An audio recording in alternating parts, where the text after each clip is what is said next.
ज्योति सत्यार्थी आप सभी दर्शकों का HR News 365 में हार्दिक स्वागत अभिनंदन। दोस्तों, आपको दीपावली की बहुत बहुत शुभकामनाएं। जैसा कि आप देख रहे हैं, कांग्रेस के पूर्व अध्यक्ष किशोर उपाध्याय जी के निवास स्थान पर आए हैं। आपको दीपावली की हार्दिक शुभकामनाएं। आप दीपावली के बारे में क्या कहना चाहते हैं? ज्योति, बहुत बहुत धन्यवाद। और दीपावली तो एक उत्साह उमंग का त्यौहार है। और इस समय ये त्यौहार जो है वो, क्योंकि मुख्यतः जो भारत है, हमारा देश है, उसमें किसानों से संबंधित सारी चीज़ें होती हैं। तो इस समय किसान की अपनी फसल जो है पक जाती है और उसके बाद जो उसके पास एक्स्ट्रा जो फसल होती है वो उसको मार्केट में बेच भी देता है। तो इसलिए इन त्योहारों की एक जो है परिकल्पना की गई और माइथोलॉजी से भी उसको जोड़ा गया कि इसी दिन अयोध्या जो है भगवान श्री राम का आगमन हुआ था। लंका से विजय होकर के जब वो आए थे तो अयोध्या में वहाँ के लोगों ने उस दिन दीपोत्सव मनाया था, दीपक जलाए थे खुशी में। और दूसरा जो है, क्योंकि ये अमावस्या वाला दिन भी होता है तो कार्तिक का महीना बड़ा शुभ होता है। ये भगवान लक्ष्मी नारायण का महीना माना जाता है, जो है शुभ मास माना जाता है। तो इसलिए भी जो है अमावस्या के दिन की हमारे मन का, तन का जो सारा अंधकार है वो दूर हो सके, इसलिए जो है ये दीपावली का पर्व मनाया जाता है। और विशेषकर हमारे उत्तराखंड में तो ये देवभूमि है। हर दिन, और विशेषकर सनातन धर्म में तो हर दिन कोई ना कोई जो है त्यौहार होता है। तो हम मुख्यतः उत्सव प्रेमी लोग हैं। हम जीवन को एक उत्साह के रूप में लेते हैं, तब चाहे कैसा कठिन भी समय हो। और आज क्योंकि कोविड-19 का बड़ा संकट का समय है, तो मैं आप सब लोगों से ये निवेदन करूँगा कि इस समय उन सारी चीज़ों का ध्यान रखते हुए कि हम कहीं उससे संक्रमित ना हो जाएं, सब लोग बहुत संयम के साथ जो है इस त्यौहार को मनाने का काम करें।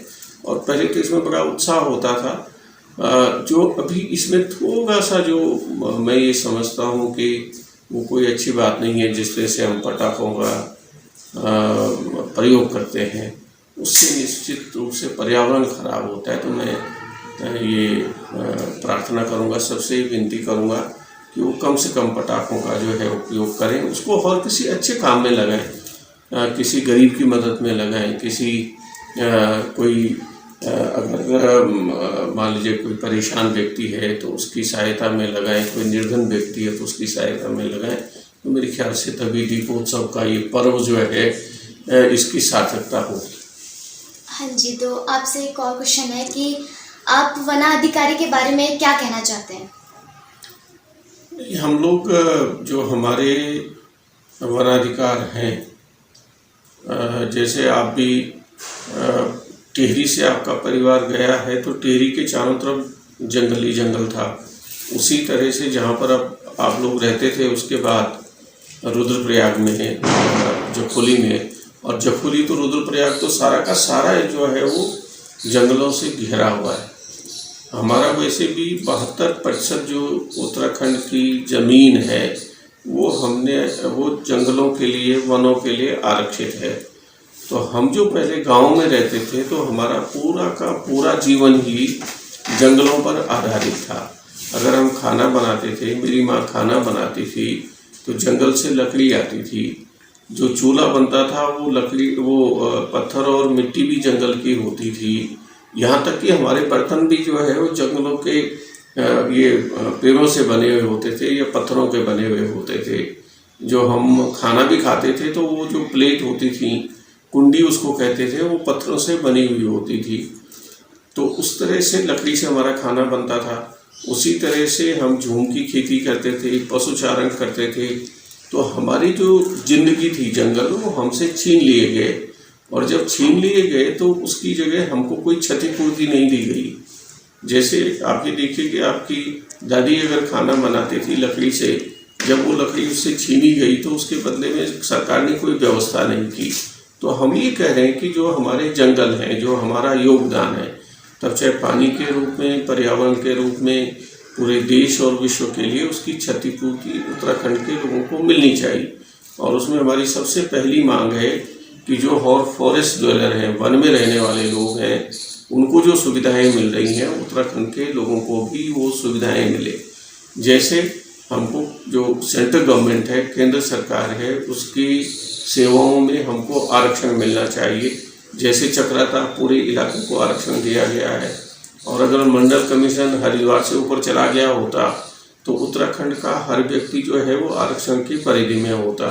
उसी तरह से जब आपने हमारी लकड़ी जो जिससे हम खाना बनाते थे वो हमसे छीन ली है, तो आप हमें जो है उसकी जगह महीने में एक गैस सिलेंडर जो है निःशुल्क देने का काम करो।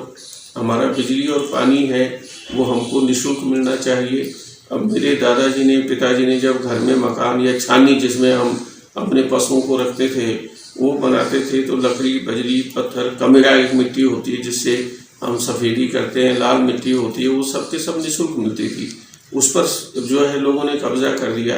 तो अगर आप एक यूनिट घर अपने लिए बनाते हैं तो उसके लिए जो है वो लकड़ी, बजरी, पत्थर वो निःशुल्क मिलना चाहिए। उसका स्वरूप बदल लीजिए।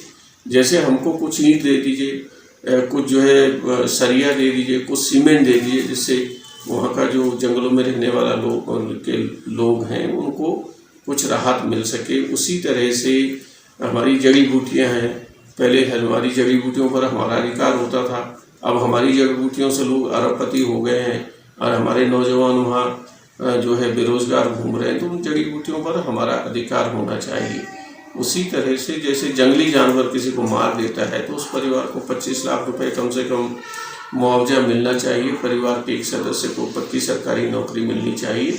और हमारी तो सबसे बड़ी मांग ये है कि उत्तराखंड के प्रत्येक परिवार में से एक सदस्य को पक्की सरकारी नौकरी मिलनी चाहिए। जो हमारा योगदान है पर्यावरण को बचाने के लिए, पानी को बचाने के लिए, हम ऑक्सीजन की सुरक्षा भी दे रहे हैं, अन्न की सुरक्षा भी दे रहे हैं, जल की सुरक्षा भी दे रहे हैं, और ये चीन से लगा हुआ इलाका है, हम सीमाओं की सुरक्षा भी कर रहे हैं।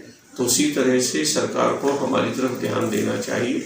और जो सबसे बड़ी समस्या है, चकबंदी अभी उत्तराखंड में नहीं हुई है, तुरंत सरकार को चकबंदी करवानी चाहिए। तो इन बातों को लेकर के हम लोगों को जागरूक कर रहे हैं कि आप अपने जो आपके पुश्तैनी हकों और अधिकार हैं उनको लेने का काम करो। और ये कोई हम मुफ्त में किसी से नहीं मांग रहे हैं, ये हमारा हक था जो हमसे छीना गया है, तो हमारा अधिकार और पुश्तैनी हकों हमें वापस मिलने चाहिए। और मुझे बड़ी खुशी है कि लोग उसमें रुचि ले रहे हैं और धीरे धीरे लोग इस बात को समझने लगे हैं। मुझे लगता है कि तब चाहे हमारी राज्य सरकार हो, तब चाहे केंद्र सरकार हो, उसको हमारी बात माननी पड़ेगी और हमारे अधिकार हमको वापस देने पड़ेंगे। हाँ जी, और आप जब कांग्रेस की पार्टी की साइड हो तो आप उत्तराखंड के लिए क्या करना चाहते हैं? आप क्या सेवा करना चाहते हैं?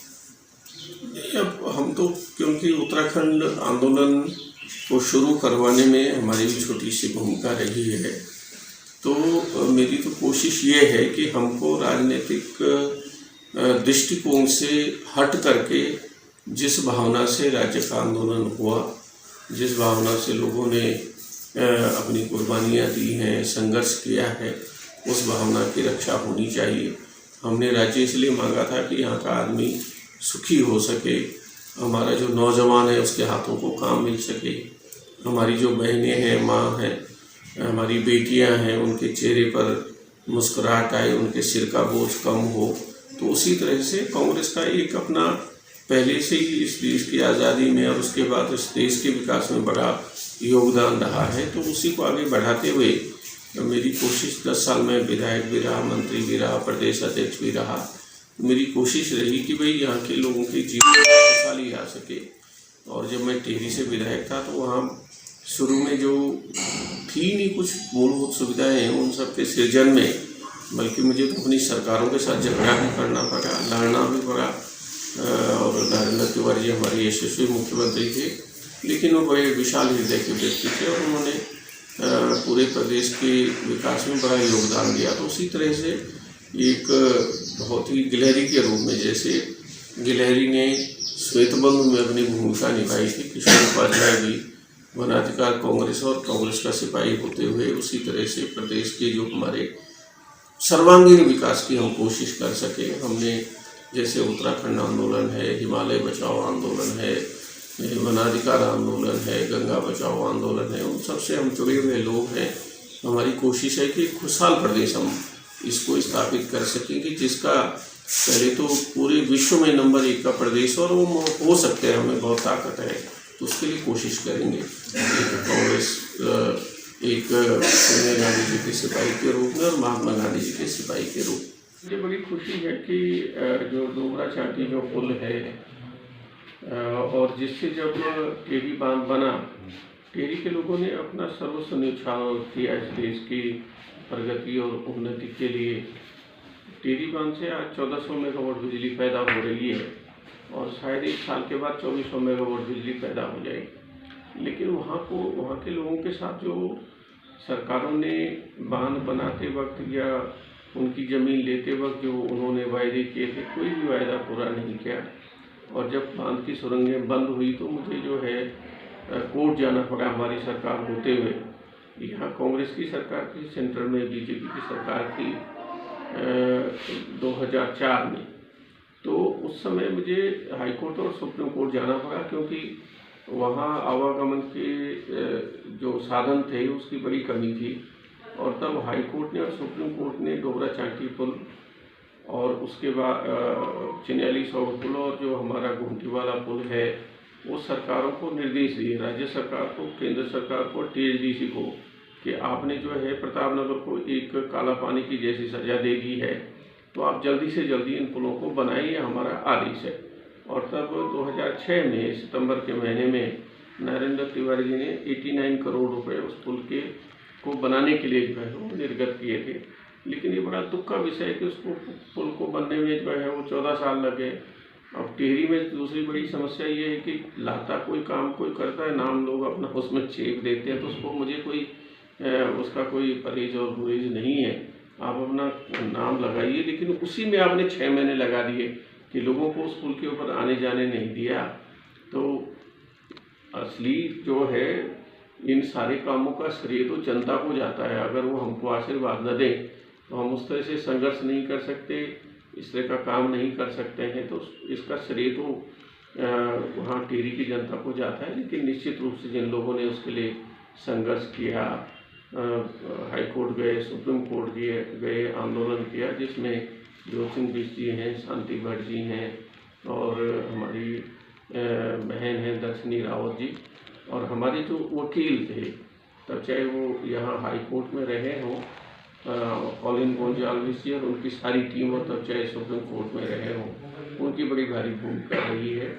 और आज उसका लोकार्पण हो गया है। मैं सबको बधाई देता हूँ। शुक्रिया, आपका बहुत बहुत शुक्रिया।